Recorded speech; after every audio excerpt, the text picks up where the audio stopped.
Okay yeah మీరు ఆ video clear గా ప్లే చేయండి. అతను అందులో డ్రగ్స్ చేస్తున్నాడు, గంజాయి కొడుతున్నాడు. కళ్ళద్దాలు పెట్టుకొని డార్క్ రూముల్లో ఎందుకు ఏం పార్టీలు చేస్తారో సొసైటీకి అందరికీ తెలుసు. ఈవిడ ఏం చెప్తే ఆవిడ ఆయన చేస్తున్నట్టు. అక్కడ మనిషి కనబడితే చాలు, అక్కడ కుక్క చచ్చిపోయి కనబడితే కుక్కని ఎవడో చంపేశాడు, వాడు నువ్వే రోహిత్ అంటే నువ్వే, ఆయన అక్కడ పట్టుకుంటే అది డ్రగ్స్ చేసినట్టు. ఇది రాజ్ తరుణ్ డ్రగ్స్ తీసుకుంటున్న వీడియోనది. అవునండి, అతను డ్రగ్స్ చేస్తున్నాడు. అది మీకేమైనా అనిపిస్తుందా?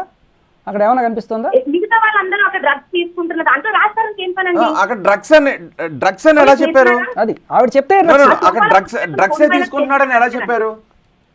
ఆ ఫోన్ పైన చేసేది డ్రగ్స్ అండి. మీరు క్లియర్ గా ఆ సోఫాలో కూర్చున్న ఏమేం కనబడుతున్నాయి చూస్తాను ఒకసారి. ఓకే, సోఫాలో కూర్చున్నాడు, అక్కడ సోడా బాటిల్స్ ఉన్నాయి, గ్లాస్ లో ఏదో తాగుతున్నారు వాళ్ళు. ఒక్క నిమిషం పాజ్ చేసి చూద్దాం. ఓకే, ఏమున్నాయి ఇక్కడ లావణ్య గారు డ్రగ్స్ అంటానికి? కార్డుతో కొట్టేది జూమ్ చేయమనండి. కార్డుతో కొడుతున్నాడు కదా, కార్డు దేంతో కొడతారు?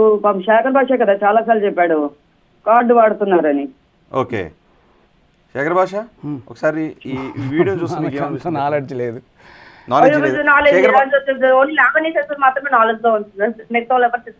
నేను ఐ గో త్రూ ఎఫ్ఐఆర్